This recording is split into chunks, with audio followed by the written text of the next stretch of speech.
so fresh, looking so fresh. When I walk by, breaking their necks. Waiting in line at the team store. Now I'm feeling fly like a condor. Eyes on me when I walk through the door. Man, I wish I bought a couple more. Cause I really love my city. It was worth every penny. If it were at my show, then I know they gon' tip me.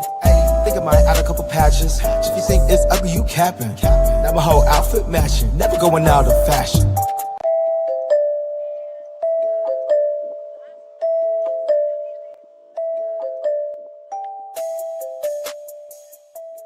What's going on, everybody? Welcome to Talking for Hours. We've got a lot to talk about. I am Ben Fadden. Thank you for your time. Much appreciated. I did not do a show last night. Padres swept the Pirates. With work, it was busy, so didn't have the time. But we can talk about that a little bit. But I think, with baseball being a pretty much everyday thing, and it just felt like so much happened in today's game. I feel like it's right to have the focus be mostly on today's game. Mike Shildt gets tossed. Nando gets tossed for the first time in his career, is what Shildt said in his postgame, which I was a little surprised to hear. But if that's true, I guess that's true. I don't remember. I'll say this. I don't remember him being tossed before, so that totally could be accurate. Raining conditions, not great at Yankee Stadium. There was no batter's box when they came out from the rain delay. Umps seemed like they just really wanted to get that in, essentially thinking maybe the range just, here's a pocket where we can play. Let's get through 5 innings and end it. Well, they ended up finishing the game. So, yeah, there's a lot to unpack, as Shildt likes to say, here in this game. If you want to join the show, click that link pinned, or I don't know if it's pinned, but it's at the top of the chat, so you can scroll up there. If you want to join the show, I will obviously get to the chat as well. But, yeah. Wow, what a game. It gets delayed, and then Nick Pavetta's on the mound. He's getting drenched. Well, first off, I guess we should probably go a little bit back. Grish hits the 2-run homer, which, of course, former Padre, not surprising at all. It should have been a solo home run if Adrian Johnson, the home plate umpire, correctly called one of the pitches in the previous at-bat. A pitch that was a strike was called a ball. Runner gets on first, and then Grish hits the homer. Still, Nick Pivetta didn't execute, better pitch selection, or not pitch selection, but better pitch location, and maybe it wouldn't have happened. But not surprised there that Grish ends up homering against the Padres. That's just what former Padres seem to do. Whether it's Austin Hedges or it's Grish or whoever, that's just what happens. Then after that, there's the rain delay, and I was actually surprised that the rain delay was that short. I thought it would have been longer because I assumed that Nick Pivetta wasn't going to come back out because then, again, I thought that it was going to be a longer of a delay. And so why would they, Pivetta, I want to say he was around 70, 75 pitches. Why would they bring him back out? Long season, Yankee Stadium. You do have bullpen that you can use. It's not the end of the world, especially when how long is it going to be? Would you use one relief? Because at that point in time, I'm thinking that now they may know more than me, obviously, but I was thinking just sitting on the couch watching, like, how much longer is this game going to be? So maybe you only have to use one reliever and it's not the end of the world. But Pivetta ends up going back out there, and yeah, he was getting drenched. Before the delay, really getting drenched. Like, I don't understand why it took the Yankees that long. My only thought, and it's the umpires that make the call. The grounds crew can run out there in between innings, I think, and advise maybe, hey, here's what's coming, all that. But it's the umpires. It's up to them. And they decided to keep going. I thought why they were continuing to go was so that they could get through the 5 innings. Because if you're the umpires, you're probably like, hey, it's New York. It's been raining. That's just what the forecast is for this series in general. So it's not looking good. Let's just get through 5 innings here. And so maybe that's why. But obviously, it was just really bad. Pivetta, I was laughing watching Pivetta because I was like, there's no way that they're going to keep doing this. Pivetta, I think he was doing it intentionally to stop because he didn't want to keep throwing pitches in that rain. He wanted it to stop. And after every pitch, he'd be like, all right, yeah, that's it. Nope. And then he'd walk almost to the plate to go get the ball, so it's less time for the ball to get to him and for rain to be touching the ball. Now he would just put it back in a glove that isn't dry, but it was funny seeing that. He was pissed. There's no way that he wanted to be pitching in that weather, and he had to, which sucks. But I kind of do understand why they continued to go with that. But at the same time, that was ridiculous watching that. How hard it was raining. Like, what are we doing here? You've got on the Yankees side, you've got Aaron Judge running the bases. Do you think the Yankees want to have that guy be running the bases in that weather? On the Padres side, you've got all those big contracts, obviously. And it's not even that. Like, take out the contracts, but that's part of it, obviously. If you're like looking at it from a ownership, front office perspective, maybe, but just human beings. Like, these are baseball players. These are their lives. Like, we don't need to be playing in this. And luckily, they were able to get the entire game in. Now, for those that were obviously like, man, we shouldn't be playing in this, and I thought that it was probably only going to go 5 innings, and that's why they went out there that early. Like, let's just do it, get out of it, and move on. Well, thankfully, they were able to get it in. The Padres won the game. If they only played 5, they wouldn't have won the game. So, yeah, just interesting. Obviously, stuff that happened after the delay from there to the end of the game was crazy as well. I mean, holy cow. Mike Shildt, what a guy. What a guy. That manager, he is my manager. He hasn't done it very much. I want to say he did it once or twice last year where he just goes off, but this was, I think, another level. I saw Cardinals fans retweeting my video of it, like talking about how they miss him. That guy, he went off. Now, Adrian Johnson, before we get to the actual ejection, right? Adrian Johnson, for those that don't know, for me, when I'm watching a game and I see Adrian Johnson as the home plate umpire, if it's not the Padres, I'm like, okay, yeah, this is going to be entertaining. Because he is someone that I feel like takes the bait a lot. He engages with the dugouts when managers are talking crap or players are talking crap. He engages back at them, but then I feel like he talks down to them. Now, I can't hear everything that he's saying, but just his, not tone, that's not the right word, but his facial, just what his face looks like. I don't know what other way to say it, but just how it looks like he's talking to these guys. It looks like he's, up here and I'm talking down to you, if that makes sense. And it's like, dude, we're not here to see you. But he seems to think that we are here to see him and that managers can't talk back to him when he makes bad calls. That's what it seems like to me. So I'm not a fan of Adrian Johnson when the Padres are playing in a game that he's umping. But if it's not the Padres playing, it is good for baseball, I think, that he is an umpire because it's funny. And there's some content there, as we saw today, obviously. So I'm sure John Boy's going to have a field day with this ejection. And it doesn't take John Boy, by the way, for a lot of people to just see what was going on in that ejection, to see Mike Shildt and what he was saying. And this was before he even came out and got ejected. This was in the dugout on what it was a strike, but at least on the box. But it looked like it was down. Tatis didn't like the call, obviously. And Shildt, there's the Padres TV angle of Shildt, and it's pretty easy to lip read. And Adrian Johnson, he having the hand gestures. Sorry, this isn't great for the podcast audience, but hand gestures to Mike Shildt about like what's going on and I guess his perspective. And Shildt yelling back at him. If you missed the video, go look up on my Twitter at Talking Friars and you'll see it. But yeah, just going back. And then Shildt saying, I think he said, I don't know if I'm able to say that. I don't want to get demonetized. COCK sucker is what he said. At least that's what it looks like. And this isn't me slowing down video or anything. That's what it looks like. And then he said, go F yourself to Adrian Johnson. Oh, my goodness. And then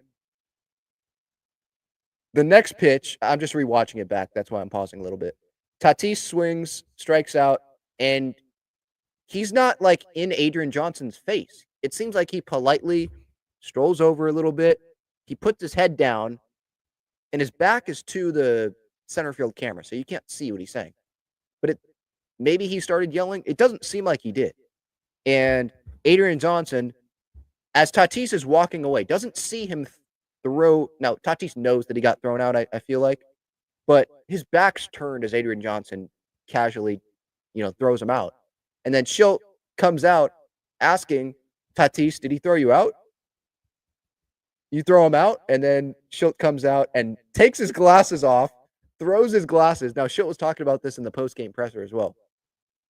Throws his glasses off, and he was talking in the post-game presser as if it was like a golf shot. It was hilarious. I have that video on Twitter as well.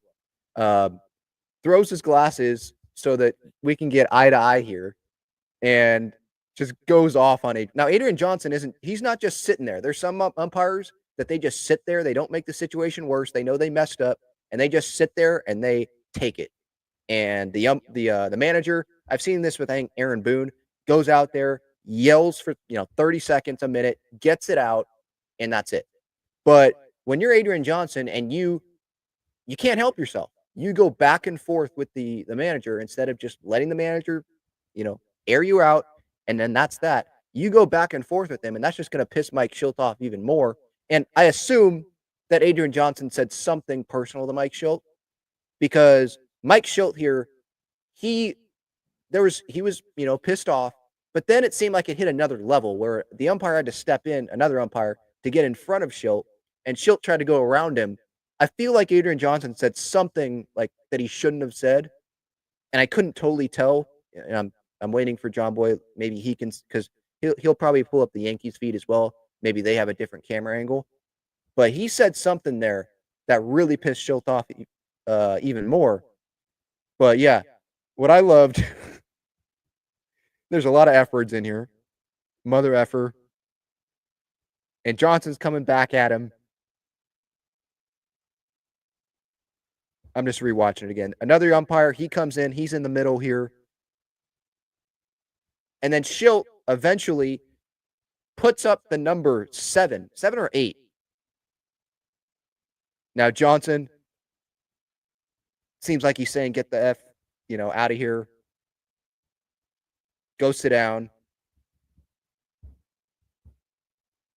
And then, so there's a point here where Johnson, he's like casually saying, yeah, go sit down, whatever. And then Shildt must have said something, because then Adrian Johnson gets clearly more animated. Like, there's no way that you just said that, Mike, or whatever. Again, I don't know what was said.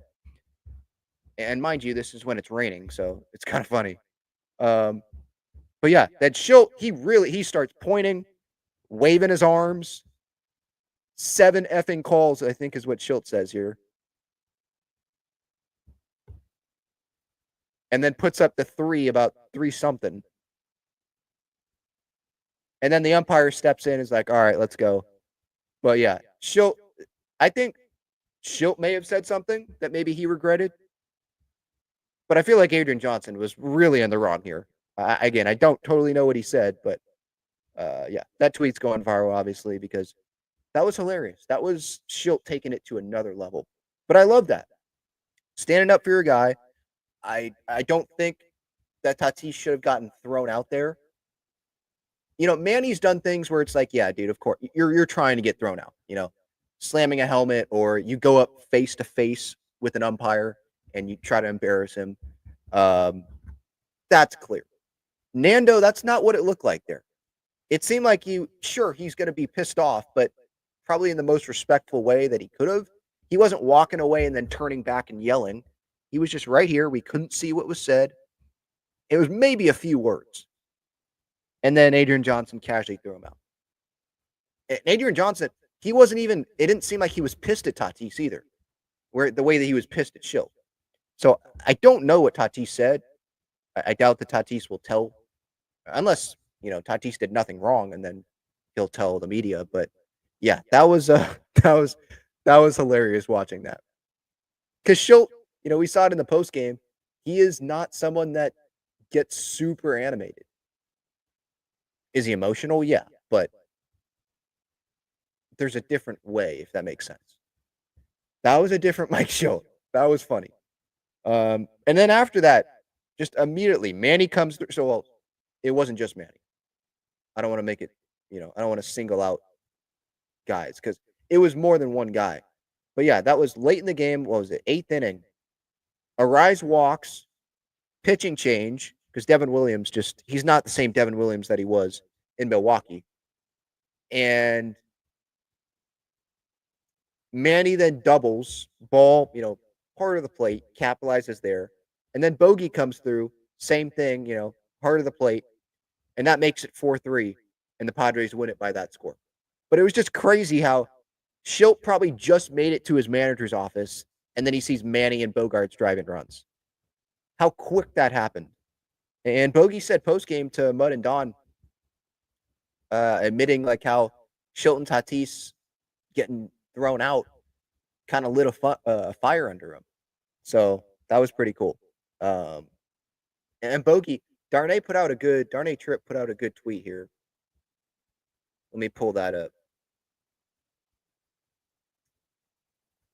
Remember, against the Giants, 2 hits, a home run, 3 runs driven in, scored 2 runs. And then at Pittsburgh, a hit, a walk, 2 runs scored, a stolen base. And then at Pittsburgh, I want to say this was yesterday, 2 hits, a double, a walk, 3 runs driven in, a stolen base. And obviously the Padres, they swept Pittsburgh. And then today,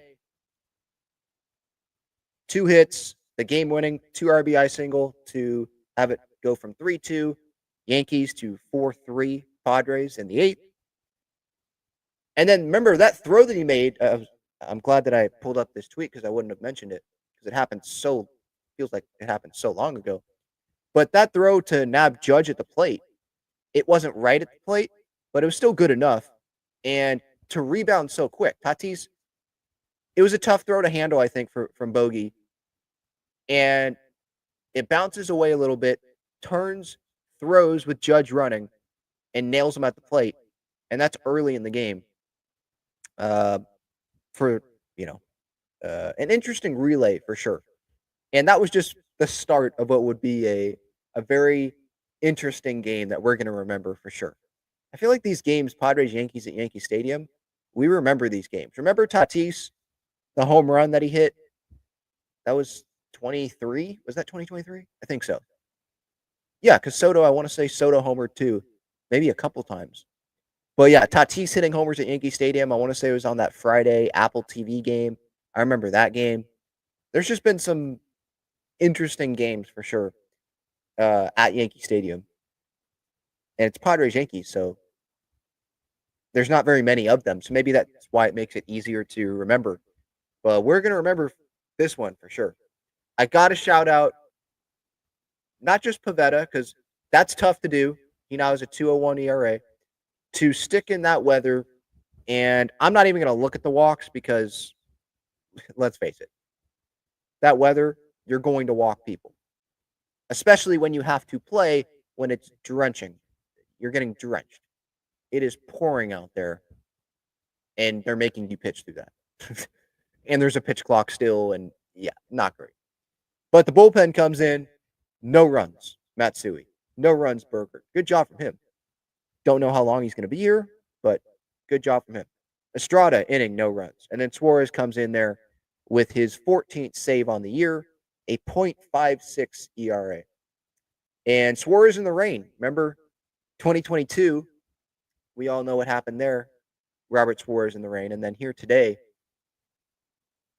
kind of the same with how hard it was raining, probably.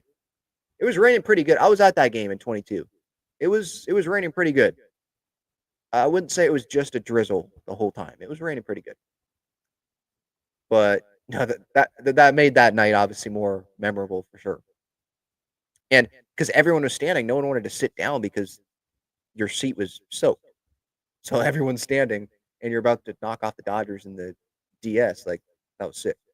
But yeah, overall, like, team win here. Guys coming through, multiple guys coming through. Big guys that need to come through, like Xander. Lockridge scoring, Wade scoring. Yeah, that was a fun game to watch.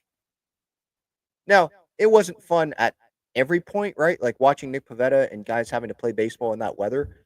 I wasn't having very much fun there because I was like, get off the field. What are we doing here? But again, at the same time, I did understand like they're probably trying to just get through 5 innings here. But it's also hilarious that they were trying to get through 5 innings and they end up finishing the game. And the Yankees can't just be like, yeah, 5 innings, that's it, game over, we win. No, Padres end up winning this game. Now they got the Knicks winnings, beating the Celtics tonight, so they can have that. We got this. But yeah, that was funny. All right, Jackson, I'm sorry you've been waiting for a little bit here. Thanks for coming on, man. What's up? Not much. How about you? Good. Uh, I just wanted to touch on a couple of things. I wanted to speak on that eighth inning. We have to give so much credit to Tyler Wade and Lockridge for getting on base. We do not win this game without them, period. It starts the rally, and then, obviously Toddy and Shildt get thrown out. That lights a fire under Manny, who absolutely just pissed on that baseball down the line. Yeah. Bogey, too. Lockridge also had a great play in the first inning. I know it was a long time ago because of all That's the right. delays. Yeah. Good point. Yep. After Bellinger robbed Arise of a single, he robbed, I forget who, might have been Grisham. Yep. Yeah. He robbed Grisham. That was a nice play. And obviously Wade working that count. I think it was a full count, and he took a relatively close pitch, getting on base. He's been phenomenal. Yeah, for sure. After last year, he was not very good except for pinch running scenarios. He's actually been really good at playing the ball in play, getting on base, working walks, working counts. Been really impressed with Tyler Wade, and that kind of begs the question: does he stay on the team when everybody else gets back, and does Iglesias go, or I don't know? Yeah. Yes. Tyler Wade stays on the team. I think now obviously the question would be, okay, who ends up not being on the roster anymore? Well, I think that is interesting. Would you stick Camposano back to El Paso? I know he's been in the lineup though, DHing. It is interesting. Connor Joe obviously off the roster now. There are guys, Tirso. There's Oscar still on the roster. Tyler Wade He can goes play down. some outfield. Do they go the Oscar route? Do they? Because Hayward's going to stay on the team. Mm-hmm. So yeah, there's some interesting decisions there. But with Wade, sure, Iglesias has been valuable too. But with Wade, I mean, he's done everything to remain on the roster. If I'm him and the Padres don't have me remain on the roster, would he feel some type of way and feel like, all right, maybe this isn't the place? I love being here, but I did everything you wanted me to do when I got this opportunity to be in the big leagues, and now you're still saying no. Like, I wonder how how he'd feel about that, and if he'd, not be very pleased with having to go to El Paso. If well, I think if they would send him down, I guess he could accept an assignment, right? But I'm pretty sure he would be open. He'd be open up to other teams to be able to go Mm-hmm. get him. But yeah, I think Tyler Wade, he's done so much. Oscar, to me, while there's that potential, I mean, he hasn't sold me really. I haven't been super impressed by him. I'd rather have someone that, yeah, if you're gonna have Campy, right, as the power potential bat, and Gavin Sheets as well, like in the DH, and you have some other power guys, and you have Merrill coming back hopefully tomorrow. Maybe DH Merrill tomorrow with these Yeah, with these 100%. circumstances. I don't know if I need him playing center field, but you have these guys. Do you need that power potential guy when you can have Tyler Wade on the roster that has the versatility, the speed, and you have Iglesias as well, and that combination. But there's also not just when Merrill comes back, but there's Crony as well. So Mm-hmm. that's where that's interesting. So yeah, you bring up a very good point. I don't have a firm answer, but I immediately want to say, yeah, Tyler Wade deserves to be on the roster, but there's only a limited amount of roster spots. So yeah, that's going to be interesting. I know Iglesias has the RBIs on him, but I'm looking at the OPS, and it's easily, I think, 100 points difference between the two. And I'm getting a little tired of Iglesias with the swinging bunts, barely making it 60 feet in the infield. So, but Yeah, he's gotten lucky with well, I don't know about lucky. it's been the right situation. I'll say that. There's been a lot of times where it's been the right situation and a run is scored or runners advance on those plays, and it's like, oh, RBI for Iglesias. Well, yeah, he hit it 5 feet. He has one hit this year to left field, and it was a flare double down the line. I mean, he can't pull the ball right now, and that's fine. He's 36, but and Yeah. also the last thing I do want to touch upon is Ryan coming in the seventh inning shut down the bottom of the order there, because if he doesn't get one of them out, Judge comes up, he's getting pulled, and that gets shaky when a reliever has to come in midway through the inning instead of having a fresh slate. It just makes it a little more intense. Instead, we get the lead and then it's Judge with a deficit instead. That Yeah. was massive. That was, even though it was under the scopes of everything, getting all three of those guys out was massive going into the And eighth inning. they weren't going to have Adam pitch 3 days in a row. He was going to be off. So because he had I didn't even pitched know that. 11 pitches on the third, 21 pitches yesterday. So they weren't going to have him go 3 days in a row, and especially in those circumstances. So yeah, Mm-hmm. I mean, who are their options going to be? If they would have went with like Alec Jacob, that would have been 3 times in 4 days. Um, I don't think that they'd want to go Wandy there. It would also be 3 times in 4 days. So yeah, you make a good point there that uh, Bergert getting through that inning. And then the last thing, uh, in that final at bat against Dominguez, Suarez's changeup looked disgusting. The strike one and strike three pitch were actually filthy. If he can continue to get that same level of movement on that changeup consistently, I mean, the guy's going to have a 1.5 ERA. Yeah, It's just a matter of, he can master that pitch. So, yeah. Well, it's off to a really good start, and we knew last year if he could do that, if it was that elite last year, imagine what he would have done, numbers wise the entire regular season instead of having that barrier or slip up there late in the year. But yeah, I mean right now 0.56 ERA, couple of punchies today in that inning. And yeah, having there's been some one-run games here obviously, and mm-hmm. Suarez to have 14 saves on the year already and we're barely into May, like that's a lot of situations that if Suarez wasn't being Robert Suarez and he was being another version of Suarez, like the Padres may not be in a very great spot right now. But that's not the case, and they're 23-11. So awesome stuff. All right. That's all I want to touch upon. Appreciate it. Yeah, thanks, Jackson. Have a good one. Much appreciated. Another Jackson, hopefully coming back tomorrow. Are they going to just put him right into center field if it's pouring rain out there? I don't know. Saw Lockridge slip out there today.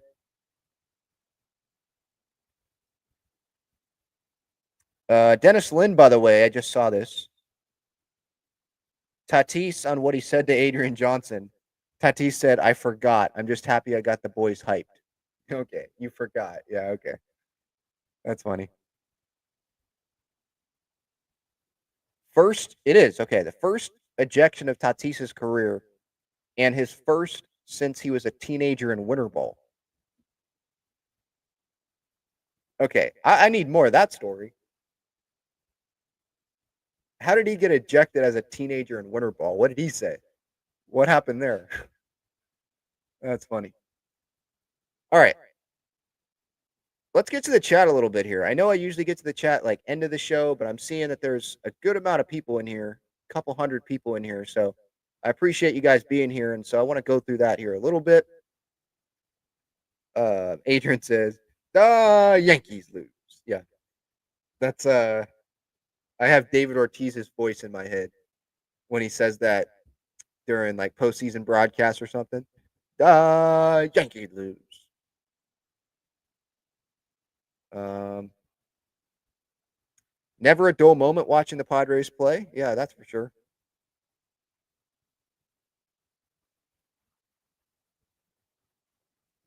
The Red Sox came out of X tonight.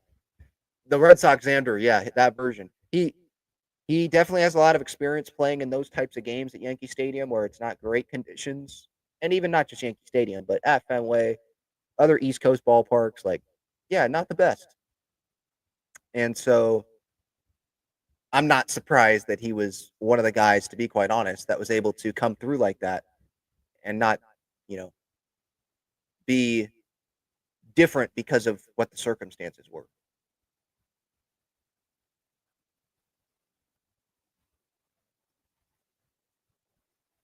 Let's see. Yeah, if you weren't watching the game, you missed a Tatis ejection. That was not the fun part, though. That the fun part was Shildt. Tatis was nothing. Again, I wonder what he said. He's not like you said. He said he forgot. Okay, yeah, you forgot. But no, the fun part was Shildt. That was hilarious.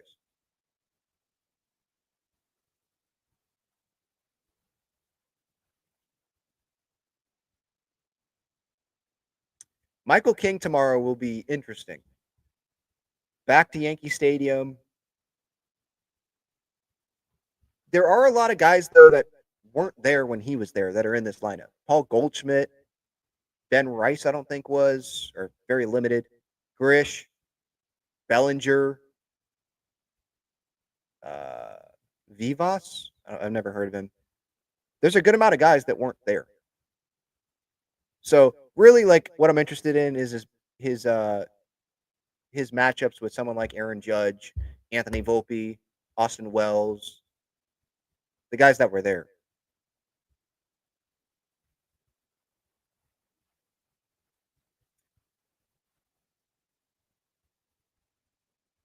Manny's had career success versus Weaver, hitting almost 400 now. There was a stat posted during the at bat. There was also another stat that was nuts. Let me find it. Against, not against a certain pitcher, with the bases loaded, Manny in his career is hitting something like 350. Where is it? 352 with the bases loaded in his career. And he was telling John Morosi after the game, just what's the key to that? Don't don't try to do too much. When you try to do too much, probably not going to work out.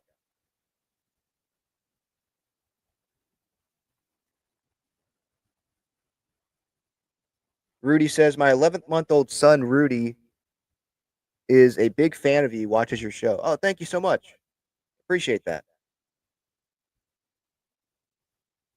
Maybe a future big leaguer someday.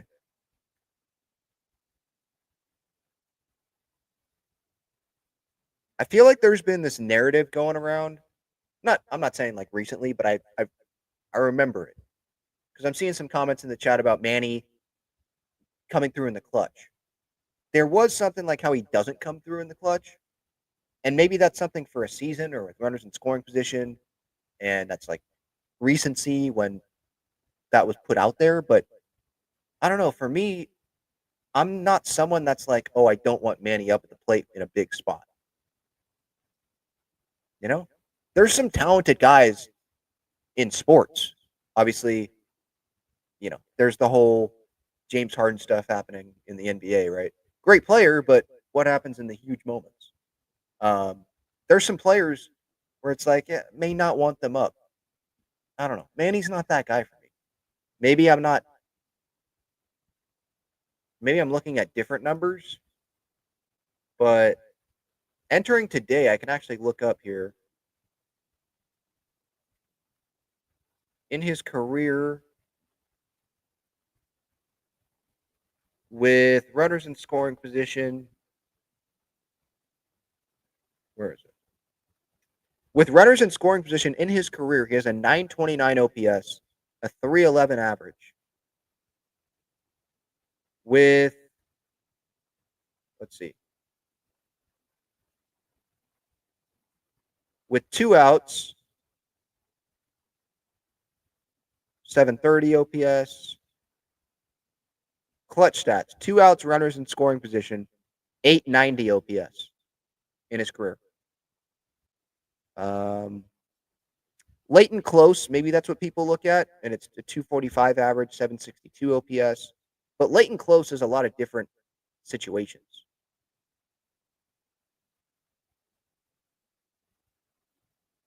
Late and close plate appearances in the 7th or later with the batting team tied, ahead by 1, or the tying run at least on deck. So, I mean, some of those situations may not even feel like late and close. If the time run is on deck based on how a certain game has gone, who's on the mound, I don't know. I feel like maybe that's one of those stats that you use it if it's good to support an argument. If it's not, then it's kind of like, I mean, how do we really judge that? How much stock? Do you want to put more stock into two outs runners in scoring position or late and close? But Manny come through today. Xander came through.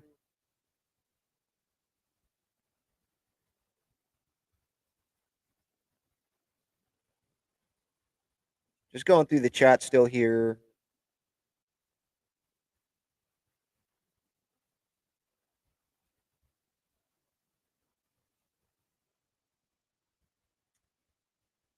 Dane says we need that pitching challenge thing. The ABS, yeah. It's going to come probably next. Is it next year? A couple years? It's going to come at some point. Because, yeah. Now that also provides an entertainment aspect because the umpires immediately get the feedback on if they got the call right or if they got it wrong. And we saw it in spring training where if an umpire gets the call right, he can kind of add something to his announcement on the mic. I forget who it was, but he did that during one of the Padres games. Uh, so that's funny too. And then when they're wrong, well, you better hope that the home team isn't the the beneficiary of the call because then you're going to get really booed.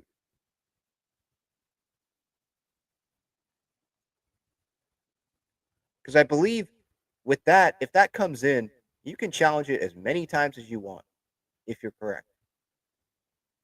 So there could be an umpire that has a really bad day and gets really embarrassed.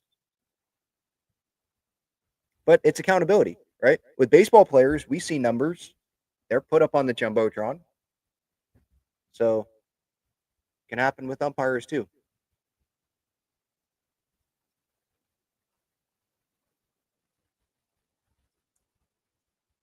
As for this series, taking 2 out of 3, that's something that I'm still wanting. With this weather, who knows what's going to happen?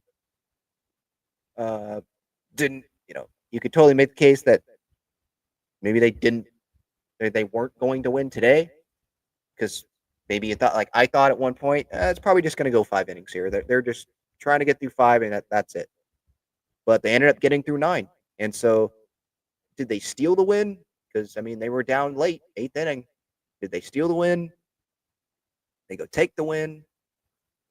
Whatever, they won. Like that's all that matters. But yeah, maybe because they did take it, or however you want to say it, you want to sweep now. With Michael King on the mound tomorrow, I think Fried's the final game for the Yankees. Win tomorrow's game. See what happens with Cease going in the finale. But I feel like that's on paper. That's what it would be: is win tomorrow. Okay, you take 2 out of 3. If you lose that series finale, and then you move on to Colorado, where they are trash, and you take advantage of it. Which is what great teams do.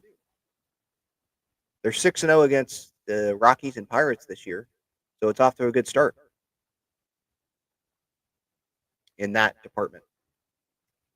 Michael says that Tatis ejection was weak sauce. Yeah, it's what it seemed like. But, we totally don't know what he said. Could have said something totally offensive. I doubt he did. But that's what gets, I feel like, the real quick hook. When you're not, like, yelling at an umpire, clearly. So, yeah, that's going to be the mystery, I guess. Unless Adrian Johnson has social media or something and then tweets what happened. But if he does that, then that opens up a huge can of worms or whatever the saying is, because then you will have players that will remember something that Adrian says or managers, and they will go and say what Adrian said to them. Good question. Where's Eggy Rosario? El Paso still, I think. And for him, I think it's just a game of numbers where you got Iglesias, you got Wade. Obviously, you have the other starting infielders. where's the room? They go with Campy over Eggy for DH, for right-handed DH. It's just a numbers game. So Eggy's probably, if he wants big league time, it's best for him to be somewhere else.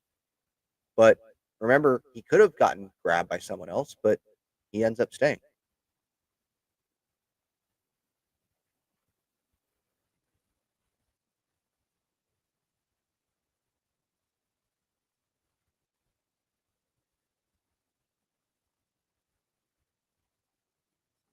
Let's see. Julia says, love Mike Shildt's crash outs. It's really entertaining, for sure.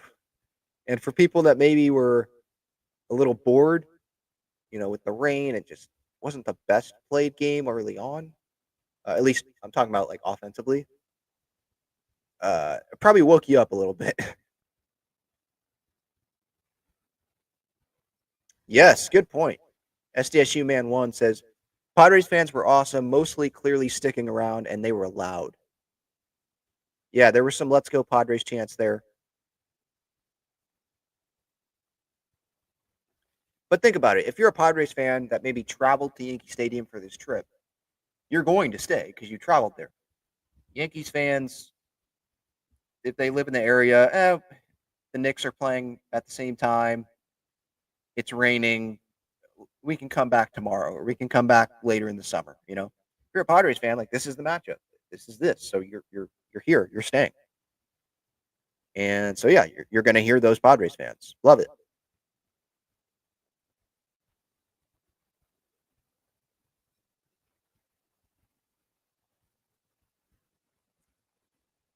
Let's see. Super chat here.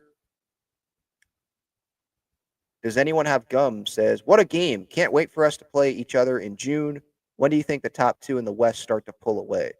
I don't know what team you root for, so I don't know what you mean by can't wait for us to play each other.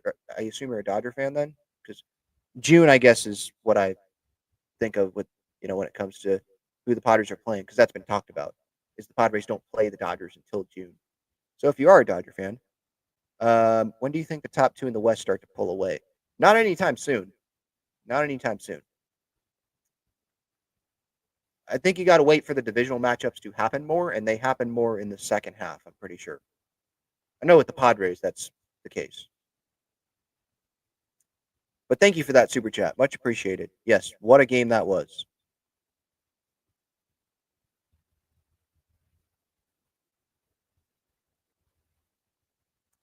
John says, I'm happy for Grisham. Yeah. When he's playing better, yeah, he's going to get playing time. We know what he can do defensively in center. That was never the issue.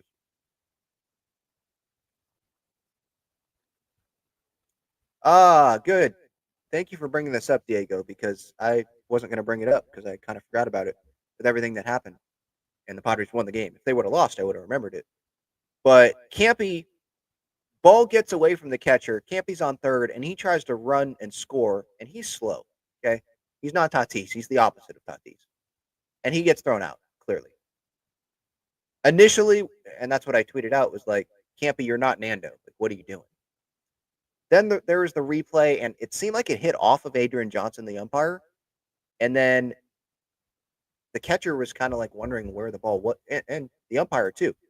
So Campy maybe saw that and was like, all right, I'm going to go. And the ball just didn't go anywhere. And so he's out. Tatis would have made it closer. I don't know if Tatis would have made it there, even, because of how close the ball was. The catcher, it wasn't like the other day where the catcher had to run a little bit to the right and then come back.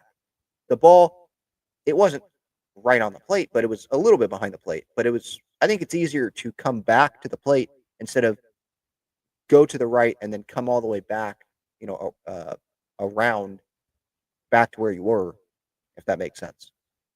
I was not a fan of it, even if you think it's a good play. You should not be running unless it's to the backstop if you're camping. You got Gavin Sheets up. The matchup, first and third, game tying run up, I think, at the plate at that time. And you go because you saw the ball get away from the catcher? Did you go because Gavin Sheets waved you? Because I saw that on social media too, and I was like, this is probably dumb to compare myself when I played to big leaguers, but when I was on third, I'm not looking or any base. I'm not looking at the batter because I know it's just a batter's natural thing to be like go go go or stay. But I'm not looking at the batter. I'm looking at the ball, and it's my instincts. Do I go or do I not? I'm not waiting to see if a teammate says, yeah, go, and then I go. That's delaying it by seconds, half a second, and then you could be thrown out. Just go by your instinct. And so I think that's more on Campy than Gavin Sheets. But yeah, like there you gotta know your speed, lack of speed. You gotta know the situation, who's up at the plate, and I don't think that was a great job by Campy. But luckily, the Padres, well, not luckily, they did go take it. They capitalized on those mistake pitches by the Yanks. They go and take this game tonight. So it's not that big of a deal. And I'm talking about it 45 minutes into the show instead of 2 minutes into the show. Michael K was not happy blowing the save. Devin Williams blowing the save. I'm sure he wasn't.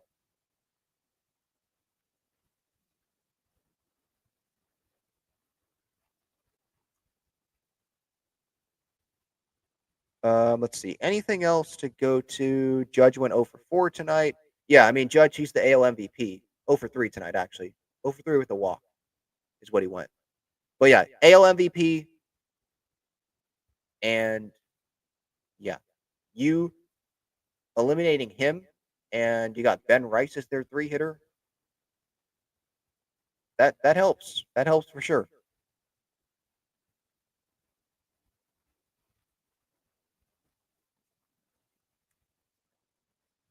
Manny's not peaking yet. I agree with that. Yeah. Usually, and I'm talking about peaking for the season, not like his career. Although I hope he hasn't peaked. But 2022 is pretty darn good. Should have won MVP. And I will say that the rest of my life. Manny usually, like, he gets hot for a month, maybe more than that. But yeah, he hasn't gotten to that point yet. So, yeah, waiting for that. But he's been good defensively.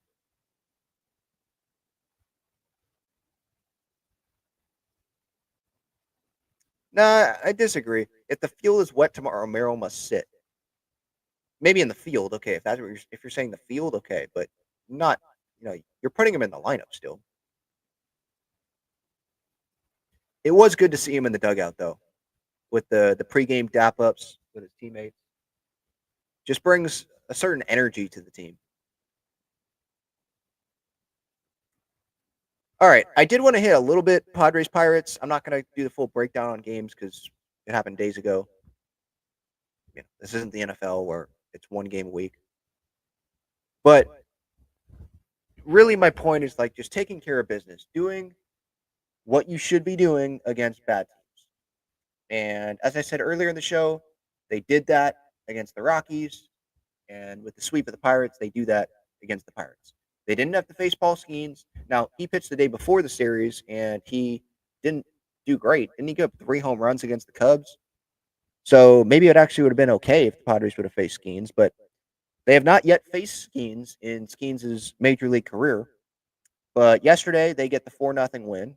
Steven Kolek, big league debut, comes in not big league debut, sorry, my bad. Debut as a starter in the big leagues. Went like 5 1/3 scoreless, and I know it's the Pirates, so if you want to still put an asterisk by it, okay. But this is someone that pitched well, I thought, in spring training, and definitely had a case to make the opening day roster. He ends up not making the opening day roster, given some more starts in El Paso. Kyle Hart could have been a little bit better. There's also with the schedule, no need for the 5th starter. Kyle Hart goes down, who hasn't been pitching a lot, by the way. Actually, last time I checked, he hadn't pitched since he went down. But Kolek gets his opportunity, and so far, so good. When Kolek doesn't pitch well, then Kyle Hart will probably get another opportunity. But if Kolek continues to be like this, obviously like this for sure. But even just keeping like 5 1/3, 2 runs, 5 1/3, a run, something like that, then he will remain in this rotation until Darvish comes back, obviously. And then maybe it'll be between Vasquez and it would be between Vasquez and Kolek. Who's better? That's who they ride with at that point. But yeah, 4-0 win on Sunday. Different guys coming through. Obviously, Xander, like I hit on briefly. Elias Diaz with a homer. Bogart's RBI single. RBI double as well to make it 4-0 there in the second. Early scoring, and then that was it. 1 run in the first, 3 runs in the second, and then no runs rest of the way. But I mean, really what I care about is, okay, did they win the game? And also, like, more pitching wise, did you do your job, like not allowing runs to bad teams? And they did that. So good job. Only 1 run on Saturday in that 2-1 win, and then on Friday, 9-4 win there. Obviously on Saturday with the Tatis heroics there. My goodness, that guy, freak of an athlete. That is also a memorable moment that we're going to think about probably for a while here when we look back on this Padres season, however it may end up. Just electric. You know how we, Padres fans that were still watching the team when they were not this good back in 2019, remember watching that Sunday morning game in Pittsburgh where Tatis tagged up on a sac fly. I say sac fly because Tatis scored, but a pop up to almost the infield, shallow right center to Adam Frazier, and he scores from third on that. Don't know how many players would even attempt to do that. Same thing with the other day. But yeah, we're going to remember those for sure. And again, taking care of business. I wrote something in Gaslamp Ball today about the past NL champs, because I'm not going to do it about the AL because they weren't playing the Rockies and the Pirates all the time, every year. But these past 3 years, the Dodgers, 10-3 against the Rockies last year, 4-2 against Pittsburgh. The D-backs in 2023 went 10-3 against the Rockies, 4-2 against Pittsburgh. The Phillies in 22, obviously, again, we know that they were the NL champs, 5-2 against the Rockies and 6-1 against Pittsburgh. So what do you notice there? Taking care of business against the bad teams. And the Padres are 6-0, stacking those wins that you can't take away, and that's going to serve you well, and it has served the Padres well. Have the Padres had the toughest schedule out of the gate? No, they have not. I totally understand that. There were series that we thought maybe were going to be tougher, or teams that we thought that would actually be a better team than they were. The Braves, come to mind. But you can only play your schedule. It will get tougher, but the good news is hopefully the Padres will be healthier by that time, that the schedule does get tougher. The Braves, where are they? 16-18 right now. Obviously, they had the Profar news. That came after. That came when they were at Dodger Stadium, I think. But yeah, haven't played the Dodgers yet, obviously. Still matchups with the Phillies to come. Did play the Cubs, but it hasn't been the toughest. But I don't care. I'm enjoying it. Again, they're playing their schedule. They're 23-11. And it was another fun night tonight. And with Jackson Merrill coming tomorrow, what would that lineup look like? Shout out, by the way, to Joe Gaglione. He did message me, asking about what the lineup could look like when Merrill comes back. And I'm thinking against righties, they could go with Arise leading off, and you go left, right, left there for the top three. You go Arise, Tatis, Merrill. Or you could just stick with Tatis leading off, don't mess with it, and you go with Arise hitting second, Merrill hitting third, and then Manny. Or do you go Manny hitting third, you go Merrill hitting fourth, and then Bogarts after that? I still want to see Merrill up as many times as possible, so I would be.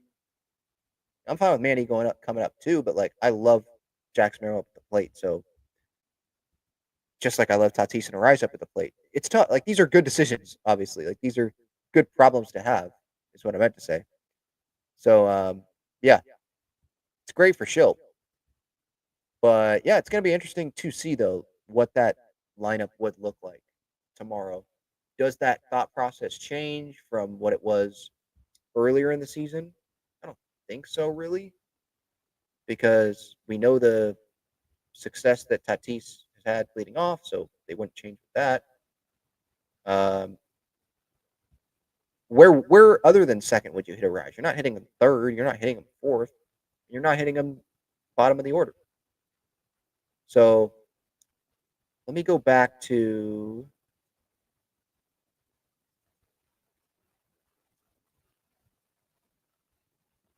like beginning of April. I was just pulling up a random lineup here against Cleveland. It was Tatis, Arise, Manny, Bogarts, Merrill. I think you, especially now, like yeah, you got to put Merrill ahead of Bogarts. Although Bogarts is playing better, so do they stick with that? But then again, like if you want Merrill up at the plate and matchups, why would you want back-to-back righties with Manny and Bogarts when you could have Tatis, Arise, Manny, Merrill, Bogarts? You know, just looking at these lineups again here. Any of them that includes Merrill, yeah, we know he's going to be top of the order, but just where?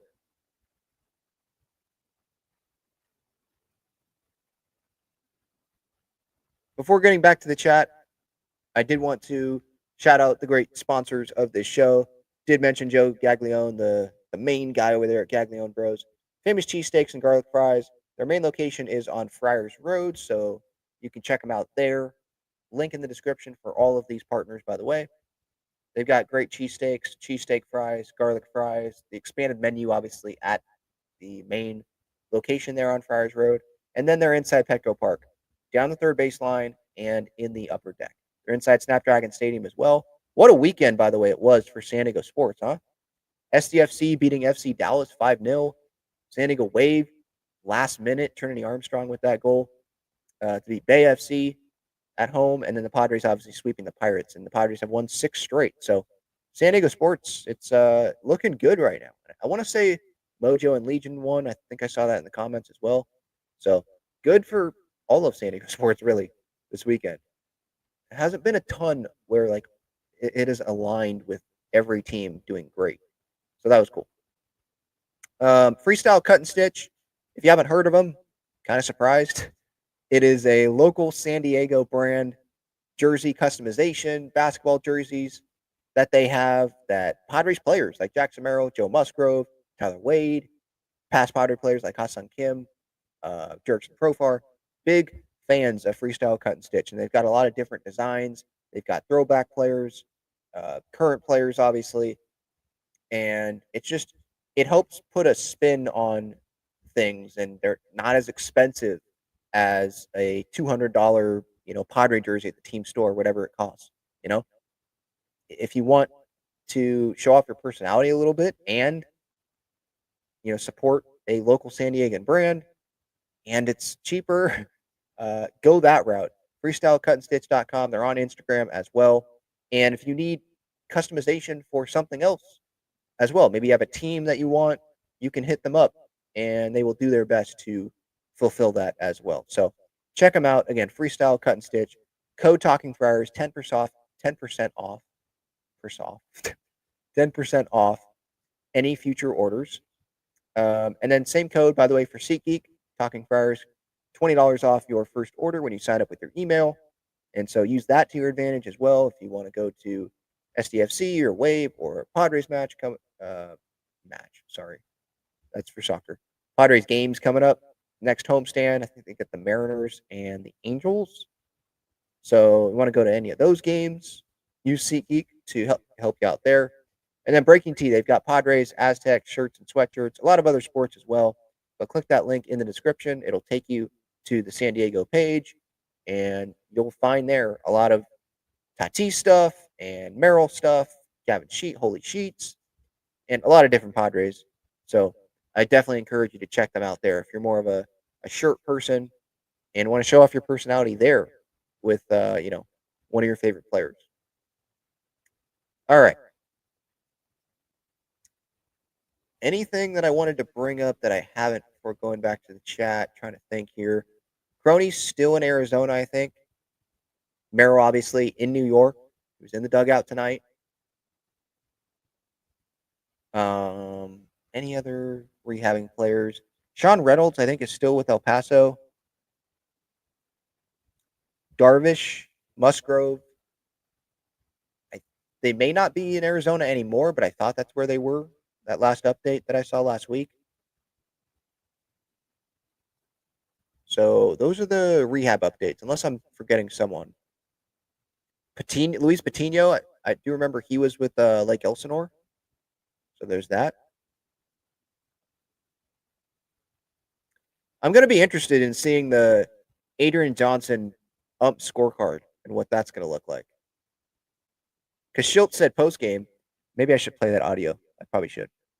I'll pull it up. He was saying post game, like he's going to let the ump, scorecard speak for itself.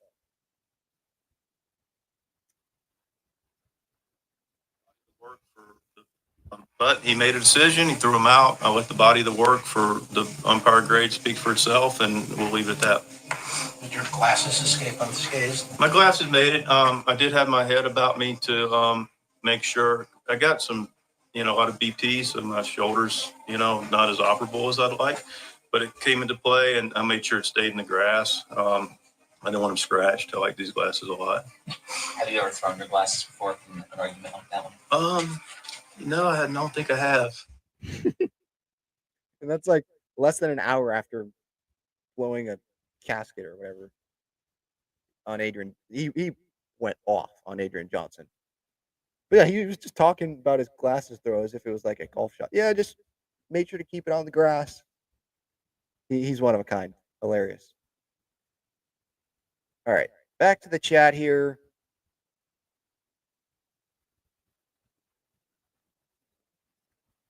Mike says, the umpire rotation looks like. There you go. As long as there aren't any close plays at third base tomorrow, we should be fine with the umpire. Yeah. Because Adrian Johnson, how umpiring works. For those that don't know, I'll tell you. If you're at home plate, you go to third base. You work clockwise. So, yeah, he'll be at third. Those conversations with Manny might be a little interesting. And he'll be on the Padres side of the field.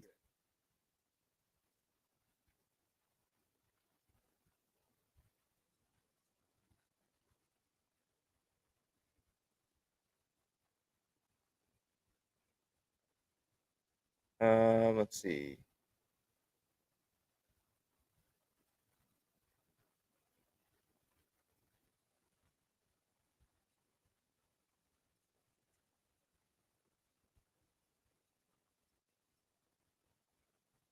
The Yankees, the next two games. Good question. I know Max Fried is not tomorrow, Wednesday, and then tomorrow is Clark Schmidt. I think.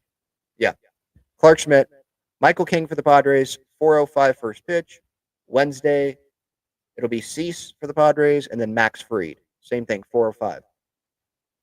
Which isn't a big deal for the Padres because maybe they would like to play in the day, but they have a day off on Thursday, so it's not like it's remember the Angels where they had a getaway day at like a 6:40 game or something? Crazy. Getaway day. They don't get in until like 4 a.m. or something. And yeah, they play later that day. That's brutal.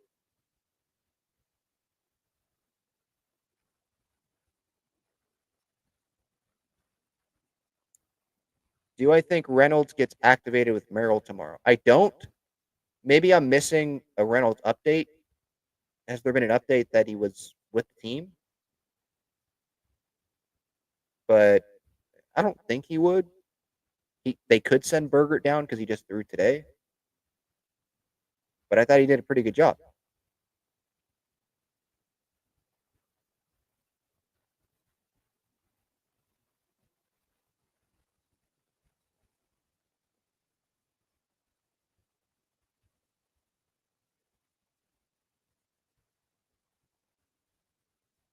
Merrill should DH Lockridge in center. Tomorrow, yeah, I'm fine with that. Yeah. With these conditions, I'm fine with that. Now, Merrill would probably laugh at that and be like, seriously? I'm an athlete. I'm a baseball player. I'm going to go play center field. I've been waiting a long time to go play center field. I'm playing center field, but I care more that he's in the lineup. Lockridge is good in center field, you know? It's not like it's a crappy center fielder.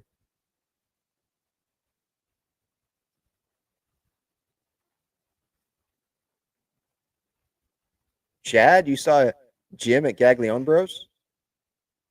Nice. Well, he knows what's up. He knows the good spot.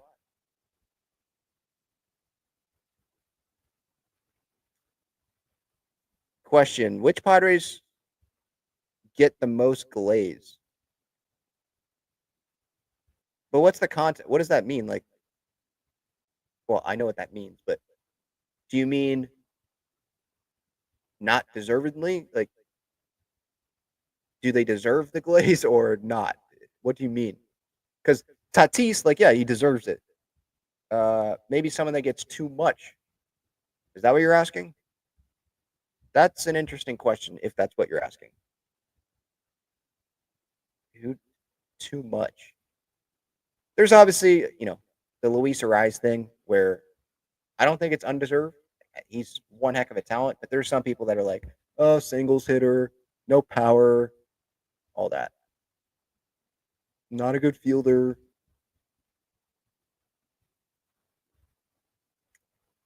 Is there a starter maybe?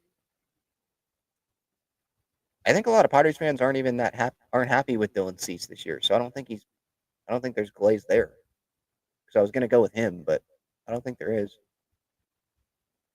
Yeah, I don't know.